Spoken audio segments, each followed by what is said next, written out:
93.5 red FM पे एक कहानी ऐसी भी सीजन 2 प्रवीण के साथ।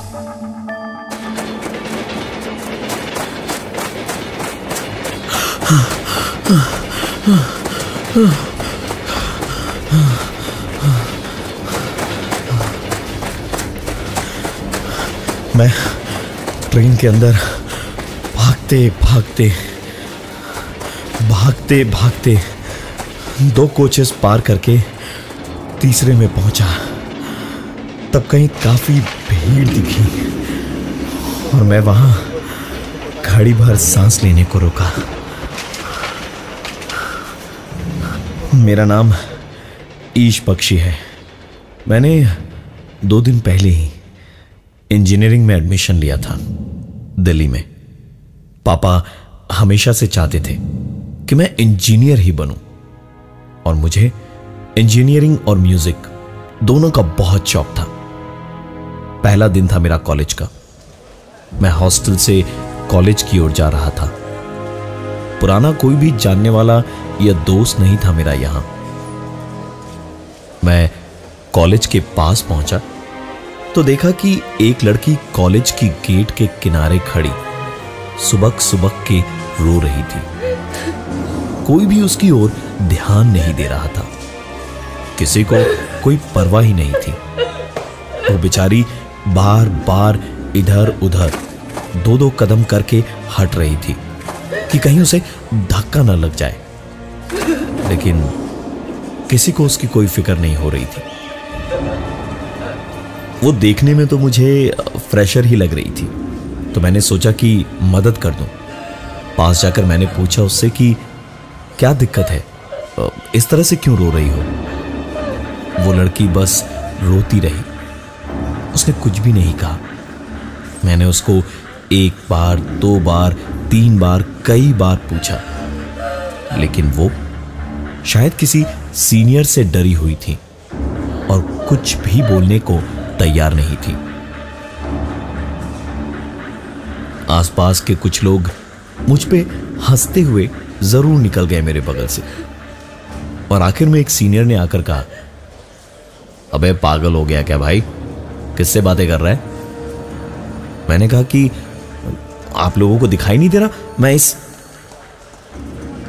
मैं अपनी बात खत्म भी नहीं कर पाया, क्योंकि जब मैं पलटा तो वो लड़की वहां नहीं थी। शायद सीनियर से घबराकर वो भाग गई थी। मैंने भी बात को रफा दफा करना ही बेहतर समझा। चुपचाप अपने कॉलेज के पहले दिन मैं अपने क्लास की ओर चल पड़ा। क्लास में बैठा ही था जब टीचर पढ़ा रही थी और नोट्स लिखते लिखते एकदम से जैसे मैंने अपने सर को उठाया तो एक डस्टर ब्लैक बोर्ड की ओर से उड़ता हुआ आया और सीधा मेरे सर पर लगा।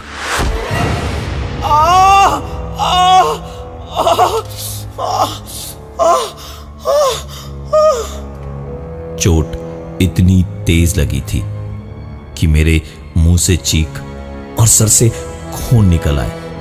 मैं अपना सर पकड़कर जोर जोर से चिल्ला रहा था कि तभी टीचर ने मुझसे पूछा, आर यू ओके?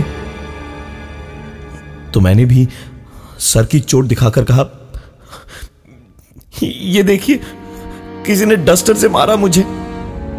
और ऐसा करते ही मुझे समझ आया कि दर्द तो था ही नहीं और ना ही मेरे सर पर चोट लगी थी।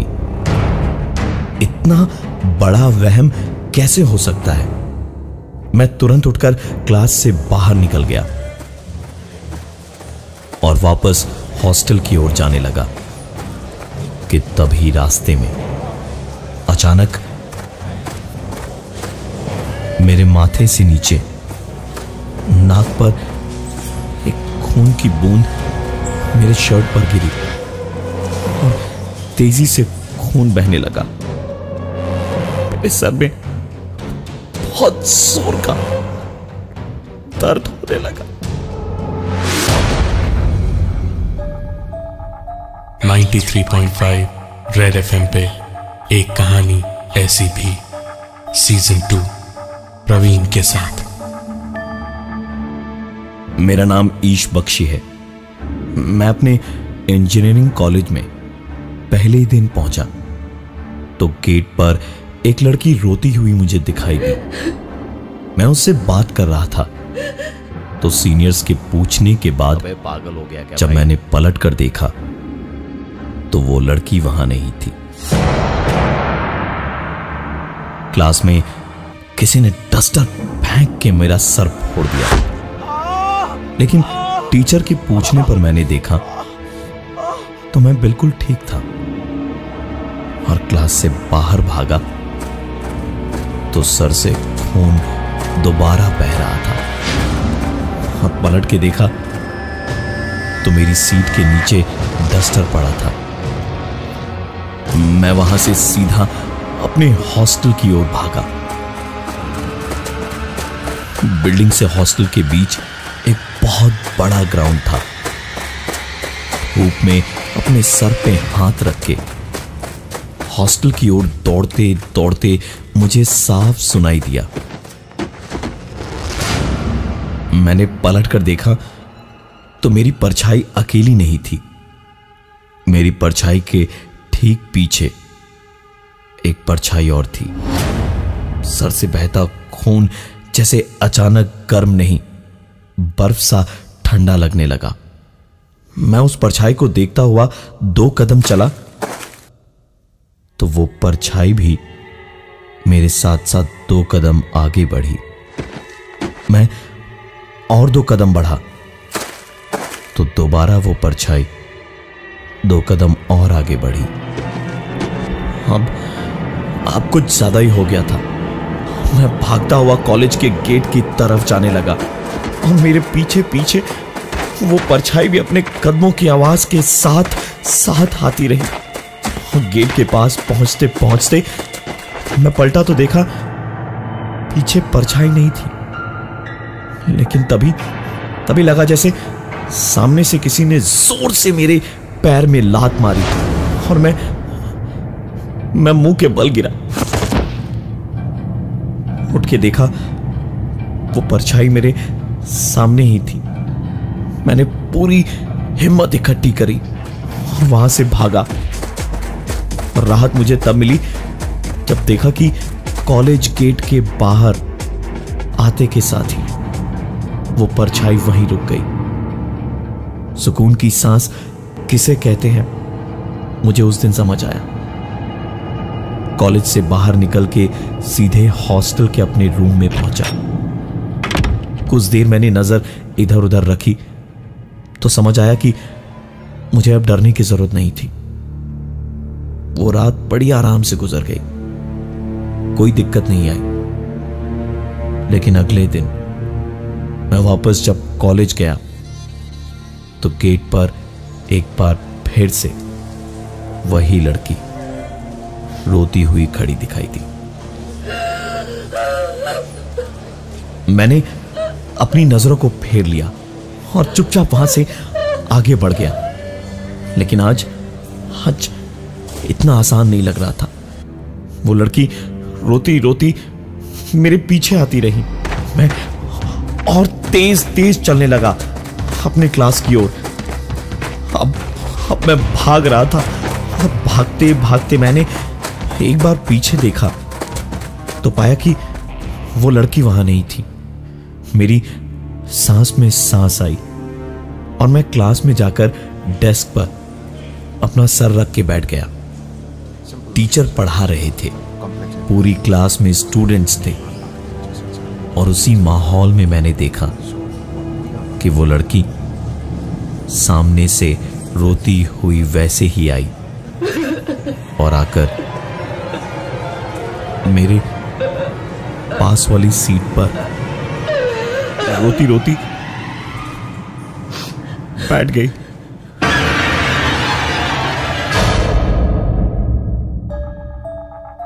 नाइन्टी 93.5 रेड एफएम पे एक कहानी ऐसी भी सीजन 2 प्रवीण के साथ। मेरा नाम ईश बख्शी है। मेरे कॉलेज के गेट पर एक रोती हुई लड़की दिखी थी मुझे।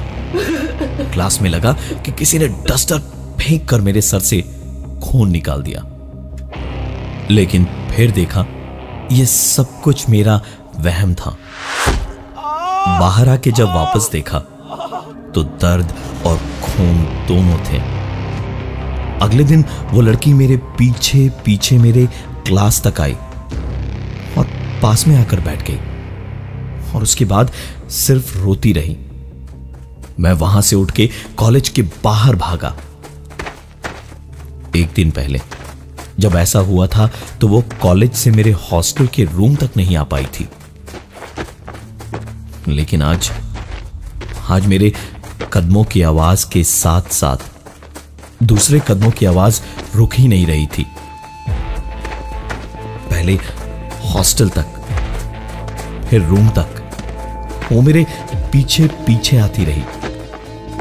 हॉस्टल पहुंच के अंदर घुसने की मेरी हिम्मत नहीं हुई, क्योंकि वो लड़की मेरे गेट पर खड़ी थी, वैसे ही रोती हुई।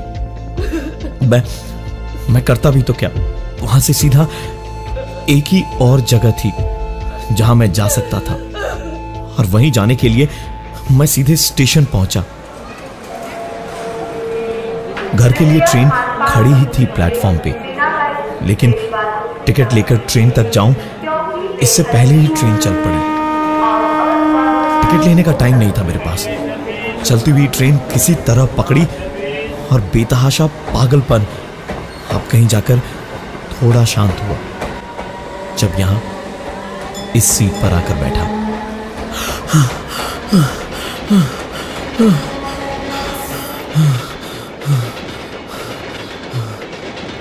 कुछ ही देर में टीसी के लोगों से टिकट मांगने की आवाजें आने लगी।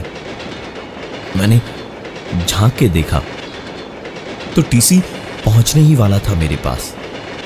मैं चुपचाप वहां से उठा और टॉयलेट की तरफ चलने लगा। टॉयलेट पहुंचकर पीछे देखा, टीसी मुझसे काफी दूर था, लेकिन उसी वक्त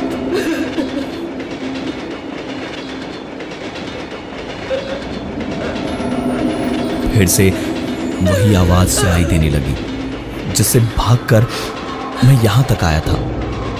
मैं तुरंत टॉयलेट में जाके छुपने की सोच ही रहा था कि टॉयलेट का दरवाजा खोला और सामने वही लड़की रोती हुई खड़ी थी, और मुझे देखते ही वो इतनी जोर से चीखी कि मुझे लगा मैं बहरा ही ना हो जाऊं। उसकी चीख से मैं 2 कदम पीछे खुद भी चीख करके हटा तो मैं अचानक किसी से टकरा गया। मैंने पलट के देखा तो टीसी मुझसे कह रहे थे टिकट दिखाने के लिए। मैंने साफ साफ बात कह दी कि टिकट ले नहीं पाया, इमरजेंसी में था, सो पैसे लेकर मामला रफा दफा कर दीजिए। टीसी ने मुझे ऊपर से नीचे तक देखा, फिर कहा कि मेरे जैसे अमीर बाप की बिगड़ी औलादों को लगता है कि पैसे से सब कुछ खरीदा जा सकता है। और इतना कह के अगले स्टेशन पे उन्होंने मुझे धक्के मार के सिर्फ उतारा नहीं, बल्कि मुझे आरपीएफ के हवाले कर दिया। उन्होंने पहले तो मुझे मारा और फिर फाइन लगा दिया। पापा को फोन करके बुलाया तो उन्हें आने में तकरीबन 4 घंटे लगे, और आते ही उन्होंने मामला संभाला और हम लोग घर की ओर निकल पड़े।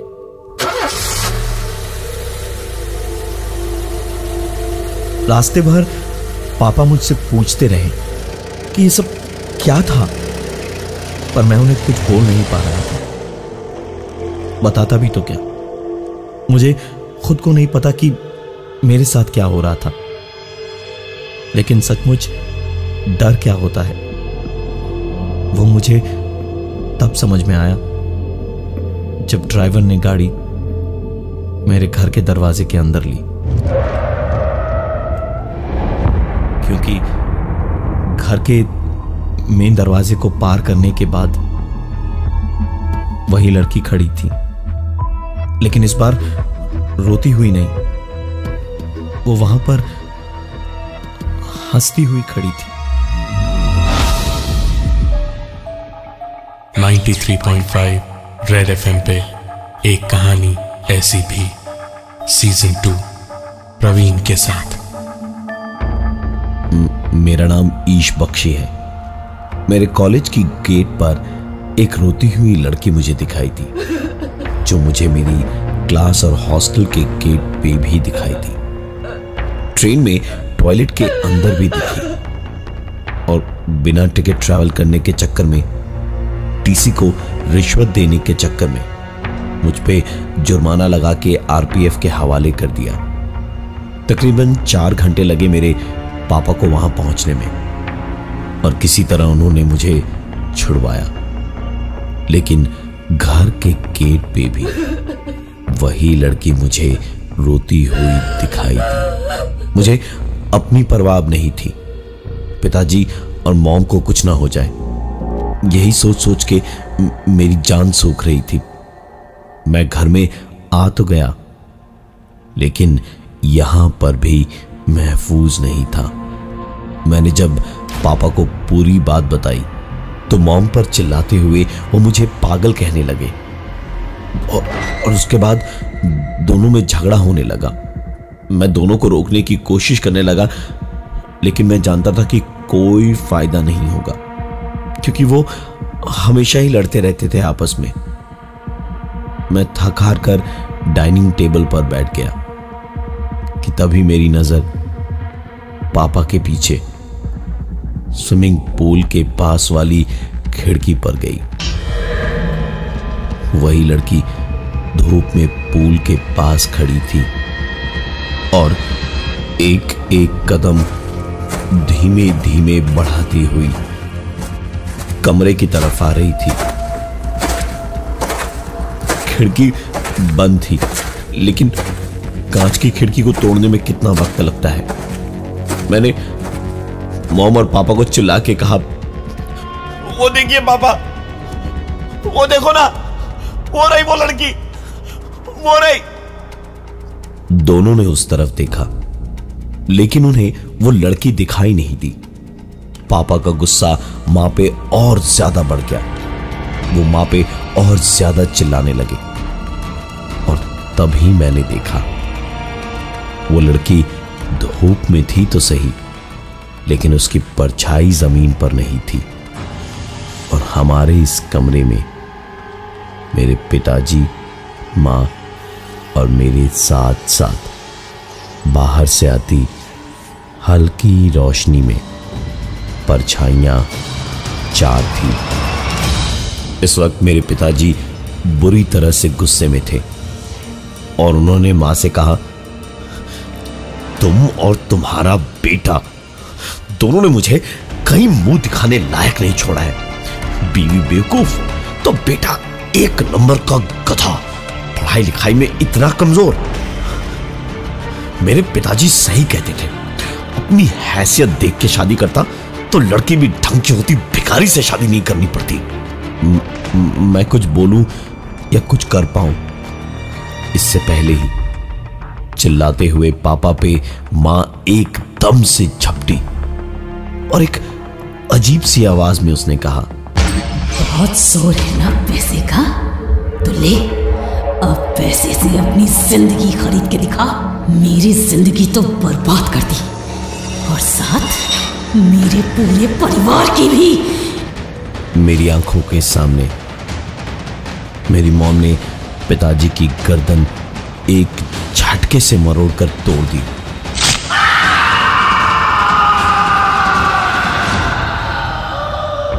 मेरी मां के बोलने का वो अंदाज और पिताजी की घुटी हुई चीख मेरे कानों में आज तक गूंजती है।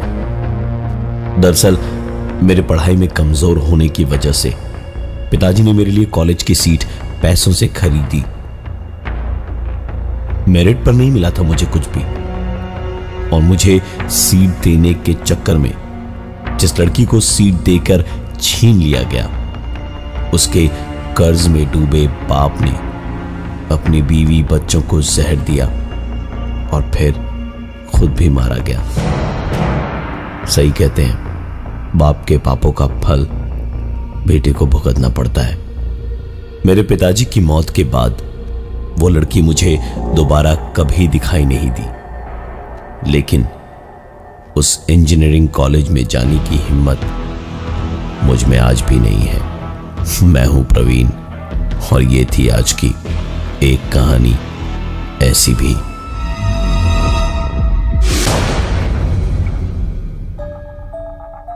नाइन्टी 93.5 रेड एफएम पे एक कहानी ऐसी भी, सीजन 2 प्रवीण के साथ।